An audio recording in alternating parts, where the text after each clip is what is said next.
आणि छत्रीला जरा ओलं करायचं. ओलं करून जरा तुमची हलकी त्याच्यात पाणी जे असेल ते थोडंसं जाऊ द्या, 1-2 मिनिट वेट करा आणि ते तुम्हाला काम स्टार्ट करायचं आहे. या गोष्टी लक्षात ठेवा. जसं आता वर्क झाला की सरांचा डेमो झाला त्यानंतर आम्ही तुम्हाला ते मटेरियल देऊ, कलर्स वगैरे देऊ. फक्त एक ब्रश नंतर आम्हाला रिटर्न द्या. ओके, तर मी बकेटमध्ये जरा पाणी म्हणजे मग अमरेला डीप करून आणतो आणि दाखवतो तुम्हाला.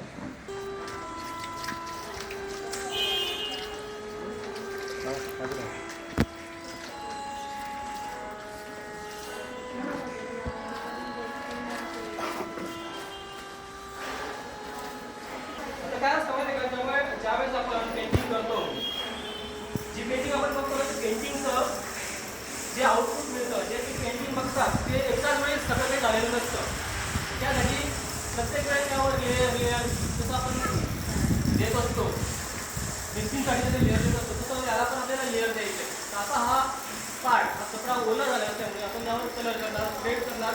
आणि जो पार्ट असेल, जो बेसिक कोट असेल, एक लेअर असेल, मग तो वाळू द्यावा लागणार आपल्याला, थोडं सुकू द्यावं लागणार. म्हणजे कलर ॲक्च्युअली कलर असेल, परमनंट कलर असतील कपड्यावर. ठीक आहे, तुमच्या स्पीडवर आहे, तुम्ही 5 मिनिटात पण ते संपू शकता. कलर घ्या आंब्रेला, कलर घ्या आंब्रेला, कलर आंब्रेला जितना टाइम वेट रहेगा उतना टाइम तक वो थोड़ा सा रहेगा, बाकी ड्राई हो जाएगा. देन वो ड्राई होने के बाद में आप सेकेंड लेयर दे सकते हो. ऐसा कुछ नहीं कि पूरा ड्राई होना चाहिए, थोड़ा सा अगर कुछ दिया नॉर्मली तो भी आप काम स्टार्ट कर सकते हैं. मैं यहाँ पे थोड़ा सा एक्स्ट्रैक्ट वर्क जैसा मैं दिखाने वाला हूँ. देन बाद में सीनरी दिखाऊंगा, लेकिन तब तक आप लोग काम अपना स्टार्ट करेंगे सर का डेमो होने के बाद. सर कुछ वार्ली पेंटिंग का दिखाएंगे, कुछ कैलीग्राफी ऑलमोस्ट सभी को हम लोग करके दिखाएंगे. लेकिन एब्स्ट्रैक्ट या फिर सीनरी और जो वार्ली पेंटिंग ये सब आपको दिखाएंगे. डाउट्स रहेंगे तो पूछो. ओके, ये स्पंज है, स्पंज से भी कलर करते हैं और ब्रश से भी कलर करते हैं. आप जो भी चीज़ यूज़ कर सकते हो कर सकते हैं. और ईयरबड्स होते हैं उससे क्या कर सकते हैं. जैसे कि यहाँ पे बड़ी टाइप का जो मेरा ब्रश है तो मैं वो यूज़ करूँगा, स्पंज से कलर फ्लो करूँगा यहाँ पे.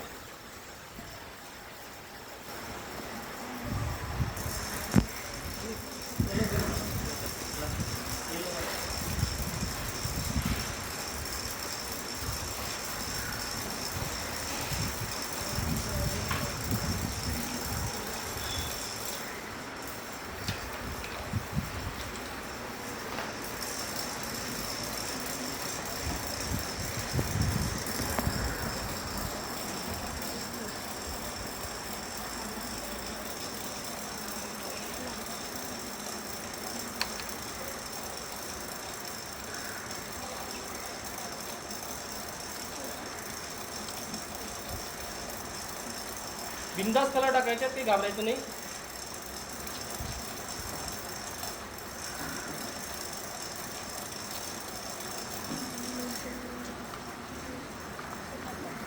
ॲब्स्ट्रॅक्ट पेंटिंग काय असतं माहिती का, की तुमच्या मनातल्या ज्या भावना असतात त्या बाहेर येऊ देणे. तुम्ही काही करा, काही त्या ठिकाणी बंधन नसतं. जर तुम्हाला हॅपी फील होत असेल तर त्या पद्धतीने कलर्स बाहेर येतात. जर तुम्हाला सॅड फील होत असेल तर सॅड प्रमाणे कलर बाहेर येतात. आणि नंतर त्या जे शेप्स बनतात त्या शेप्समधून वेगवेगळे असे आकार बनतात आणि त्या आकारांमधून तुम्हाला वेगवेगळ्या काही कन्सेप्ट तयार करता येतात. तर ॲब्स्ट्रॅक्ट ड्रॉइंगला किंवा ॲब्स्ट्रॅक्ट पेंटिंगला काही बंधन नाही कसल्या पद्धतीचं. या ठिकाणी मला जरा ब्लो करायचं आहे तर मी इथे थोडासा आहे ना, इथे पाण्याचा जरा ड्रॉप्स टाकून त्यांना ब्लो करतो. जास्तीचा ब्लो पाहिजे मला, कलर थोडा थिक झाला आहे तर ते थोडंसं तुम्ही प्लॅनिंग करू शकता.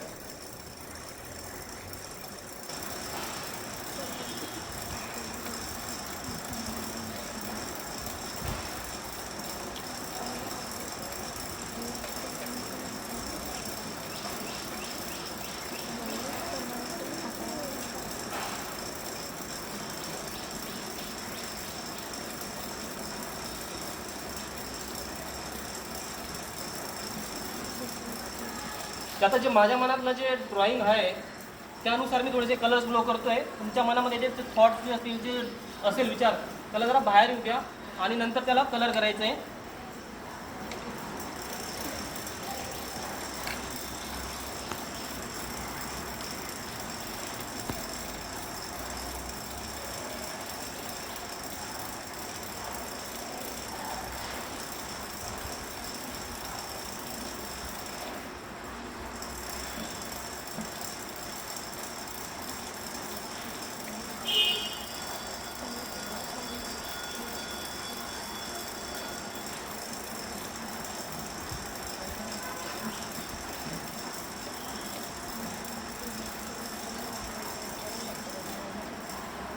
एकदम फ्री हँड चालवायचं आहे. ॲब्स्ट्रॅक्ट पेंटिंगसाठी तुम्ही काही बंधन घेण्याची गरज नाही. जेव्हा तुम्ही सिनरी करता तेव्हा सिनरीसाठी तरी तुम्हाला थोडासा विचार करावा लागतो की नाही, आकाशाला काळा रंग नाही भरता येणार, किंवा झाडांना मला हिरवाच कलर पण पेंट करायचा आहे पानांसाठी, किंवा पोपटी ऑरेंज अशा शेड तुम्ही यूज करायचे आहेत. पण असं नाही की तुम्ही झाडांच्या पानांचा कलर तुम्ही अगदीच काळा दाखवू शकतात, किंवा झाडाच्या खोडाचा कलर वगैरे असं ते बंधन जे असतं थोडंसं ते ॲब्स्ट्रॅक्ट पेंटिंगला नसतं.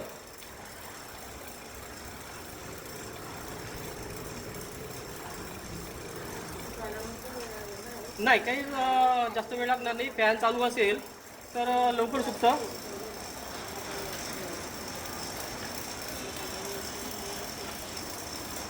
ओके, तर या ठिकाणी मला टेक्स्ट टाकायचं आहे, तर या अनुषंगाने मी हा जरा भाग ब्लँक सोडतोय.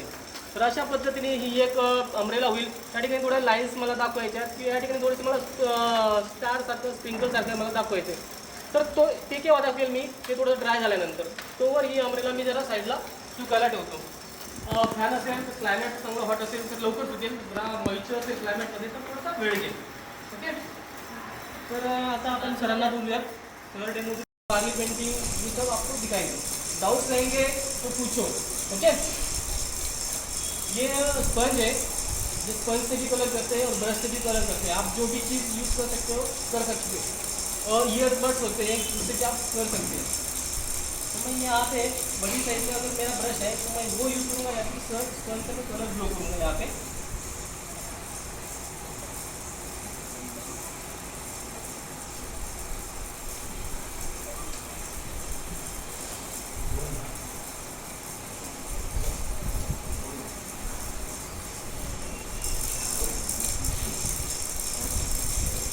रिक्वेस्ट और है, यहाँ पे एक डायरी आप साथ में लिख देना.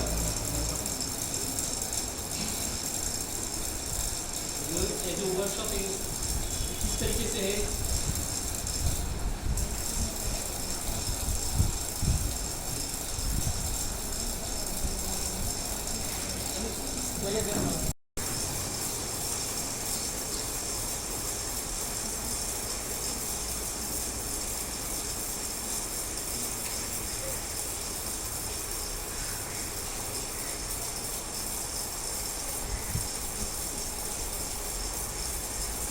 बिंदास कलर टाकायचे, ते घाबरायचं नाही.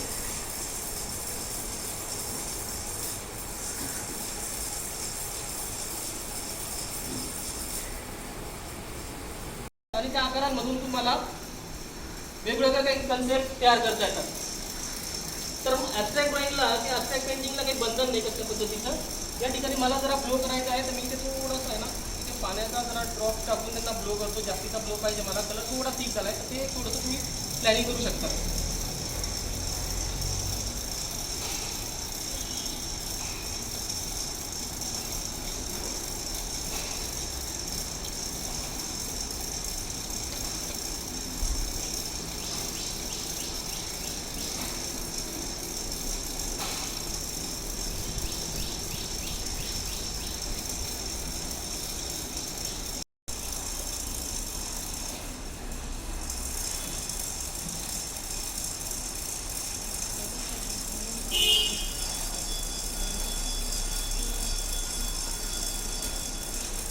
काळा रंग नाही भरता येणार, किंवा झाडांना मला हिरवाच कलर पण पेंट करायचा आहे पानांसाठी, किंवा पोपटी ऑरेंज अशा शेड तुम्ही यूज करायचे आहेत. पण असं नाही की तुम्ही झाडांच्या पानांचा कलर तुम्ही अगदीच काळा दाखवू शकतात, किंवा झाडाच्या खोडाचा कलर वगैरे असं ते बंधन जे असतं थोडंसं ते ॲब्स्ट्रॅक्ट पेंटिंगला नसतं.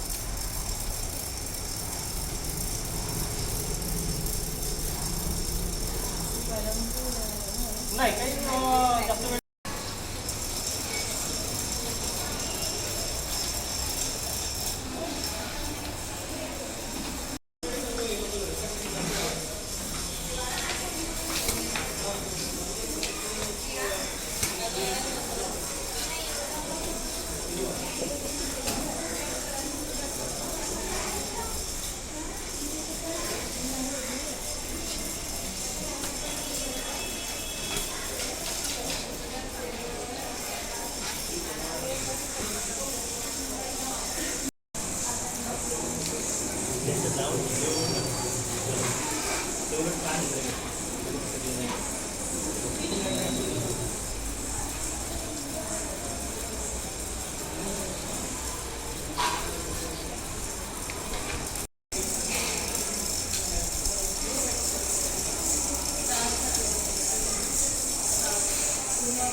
तक वो थोड़ा सा रहेगा, बाकी ड्राई हो जाएगा। देन वो ड्राई होने के बाद में आप सेकेंड लेयर दे सकते हो।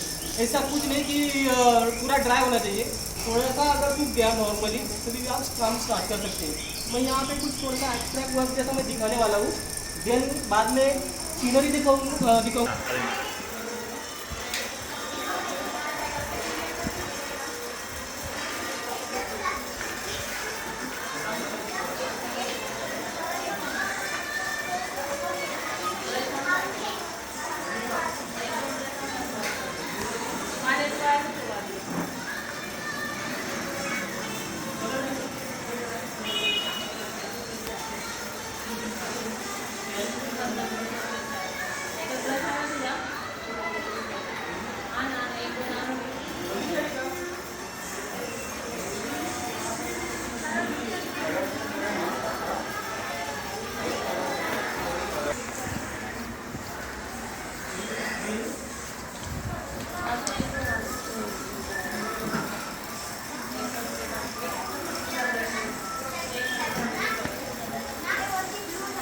सही घुमाओ घुमाओ छाता घुमाओ छाता घुमाओ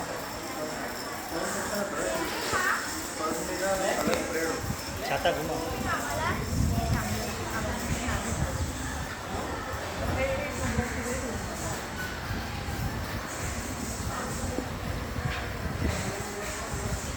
तुम्ही लाईव्ह जा ते मी घेतो मी लाईव्ह घेतो तू घेतो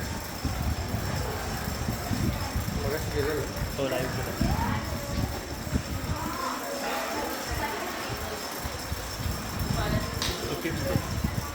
तेच तसं काय स्टोव उडायचं काय करायचं कोणाचं काय चालू आपलं काय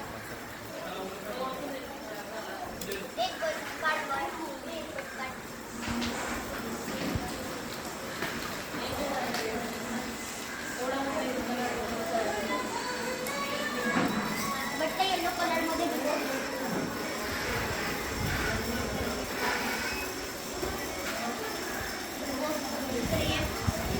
थोडं लांबून बसला काय एकमेकांचा आग्रह कलर बाहेर गवतामध्ये पण बोलू शकता.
सगळ्यांनी स्नॅक्स घेतले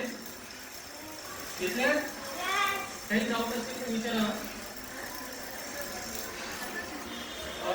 ब्रश साफ केल्यानंतर किंवा जेव्हा तुम्ही पेंट करायला जातात, पेंट करायला गेल्यानंतर कलर्स टर्न होत आहेत.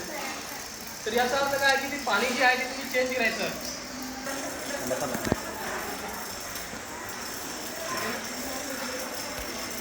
माझ्या कॅमेऱ्यात पण प्लीज करून द्या.